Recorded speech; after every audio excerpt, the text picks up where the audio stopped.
이용구 법무부 차관의 택시기사 폭행 사건 당시 서울 서초경찰서가 이 초대 공수처장 후보로까지 거론되는 유력 인사였던 사실을 알고 있었던 것으로 밝혀졌습니다. 초기 해명이 모두 거짓이었다는 사실과 함께 봐주기 논란도 다시 불거지고 있습니다. 김성훈 변호사와 함께 이야기 나눠보겠습니다. 어서 오세요. 안녕하세요. 안녕하세요.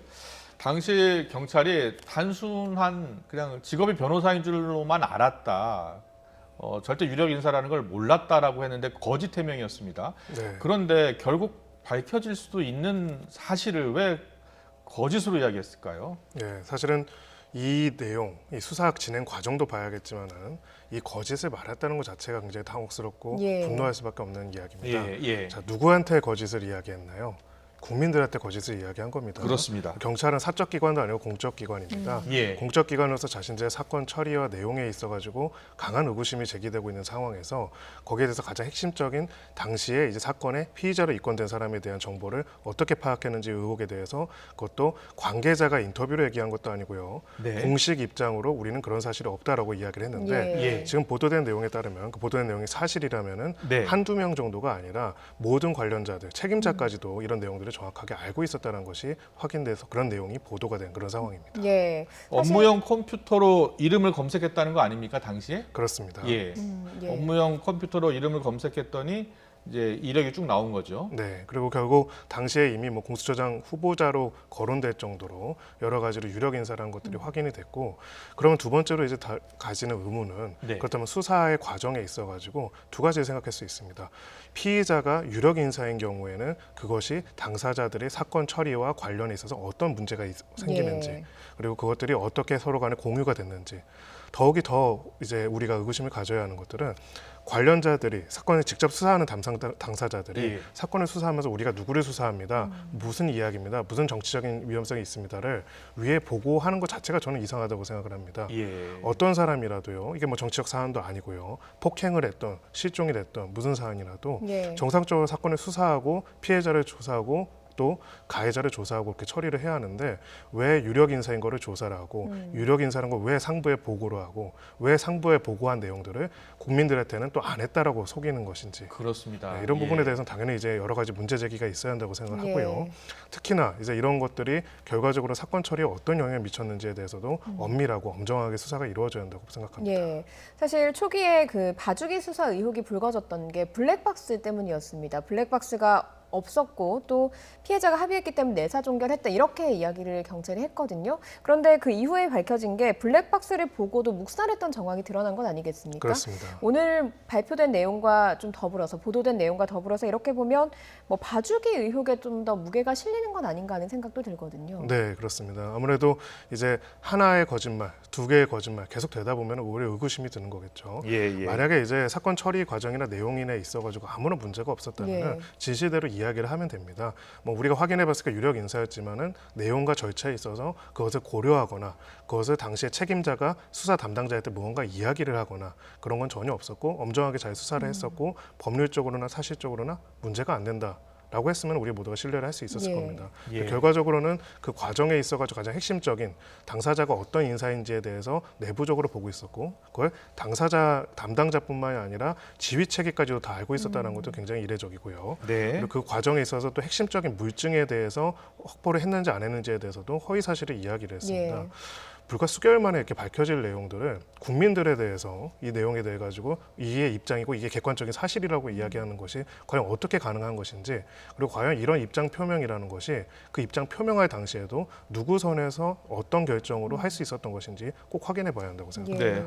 앞으로 추가로 더 수사를 하고 조사를 한다면 어느 부분에 초점이 더 맞춰져야 되겠습니까?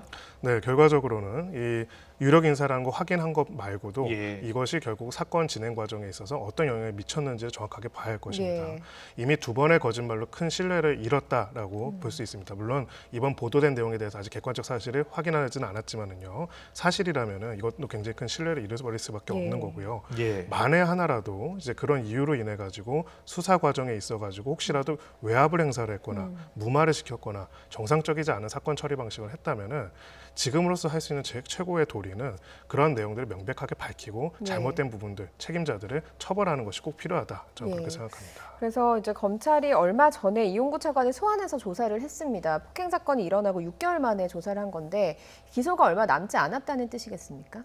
네, 결과적으로는 지금 객관적인 사실관계와 증거들은 좀 더 확보를 했을 거고요. 예. 그 내용에 대해서 아직 보도된 내용은 없습니다. 네. 결과적으로 이제 소환은 조사를 하는 경우에는 이런 케이스의 경우에는 보통 증거와 나머지 조사들이 다 이루어진 경우에 당사자를 마지막에 부르는 경우가 있거든요. 예. 그래서 아마 이미 그 객관적인 사실관계라는 내용들, 그리고 기소 여부에 대해서는 어느 정도 갈피가 잡혔을 것이다 이렇게 생각합니다. 네.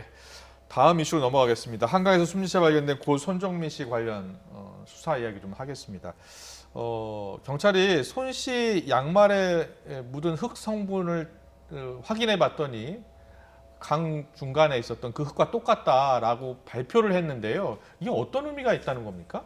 네, 사실은 이거 하나만으로 이제 어떤 사실관계가 무조건 없어지거나 사실관계가 더해지는 건 아닙니다. 예. 다만 이제 한 가지 분명한 사실은 그러면 신발을 벗고 이제 흙바닥, 그러니까 강변에 있는 흙바닥을 걸어가지고 안에 들어가 있지 않았다라는 좀 이야기는 될 수가 있겠죠. 예. 그러니까 양말에 이제 수심에 있는 수중에 있는 흙이 묻었다는 거는 예. 그 입수할 때까지는 신발을 신고 있었다라는 점을 볼 수가 있고 아, 그걸 이제 그걸로 예. 단정할 수는 없겠지만은 네. 적어도 입수를 자의에 의해 가지고 신발을 벗고 스스로 들어가지 않았을 가능성이 있다라는 것들을 보여줄 수도 있다라고 볼 네. 수 있고요. 예. 다만 이제 그것도 하나의 여러 가지 가설 중에 하나의 가지에 불과하기 때문에 네. 이거 하나만으로 어떠한 사실관계를 추측을 하거나 단정짓는 건 좀 위험하다라고 생각합니다. 그렇군요. 예. 예. 이 유가족의 경우에는, 그러니까 손정민 씨 아버지의 경우에는 경찰 수사를 좀 믿지 못하겠다, 미흡하다, 친구에 대한 추가 조사가 필요하다 이렇게 주장을 하고 있거든요. 지금까지 조사된 것과 더불어서 어떤 점이 좀 추가로 조사가 돼야 되겠습니까?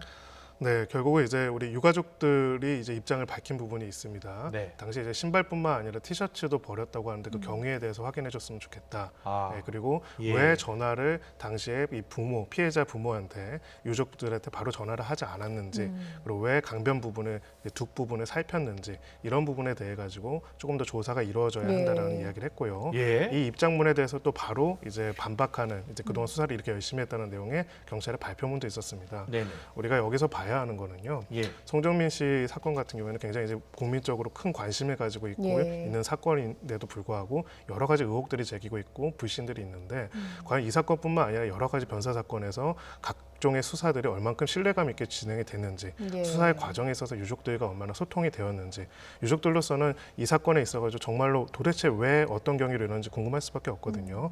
그 부분에 대해서 조금 더 소통의 노력이 필요하다라고 보이고요. 예. 수사를 진행한다면 핵심적인 내용은 결과적으로는 당시에 이런 의혹들에 대해 가지고 당사자가 기억하고 하는 내용들과 객관적인 증거들을 비교 분석을 해야 할 것 같고요. 예. 특히나 이제 아무래도 본인 당사자 그 당시에 그 친구 A 씨 같은 경우에는 기억을 못하는 부분이 많다라고 하기 때문에 다른 목격자라든지 다른 영상과 비교 분석을 통해 가지고 그 타당성들을 분석하는 과정들이 필요해 보입니다. 네.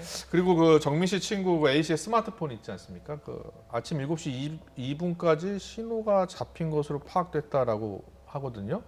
이게 무슨 뜻입니까? 지상에 있었다는 겁니까, 그러면? 네, 그 결과적으로는 이제 뭐 어떤 폰인지에 따라 다를 수는 있겠지만은요. 예. 결과적으로 신호가 잡힐 수 있는 곳에서 폰이 살아 있었다면은 그 사이의 기록이나 위치들이 확인할 수 있을 아, 여지가 있다는 예, 거고요. 그래서 지금이라도 혹시라도 수색이 가능하고 찾을 수가 있게 된다면 네네. 이 사건에 관한 여러 가지 실마리들이 풀릴 수 있을 것으로 네. 보입니다. 네. 물론 이제 유족들이 계속 얘기하는 거에 대해서 이제 그 경찰에서는 계속 우리는 열심히 수사를 하고 있다라고 이야기를 하는데요.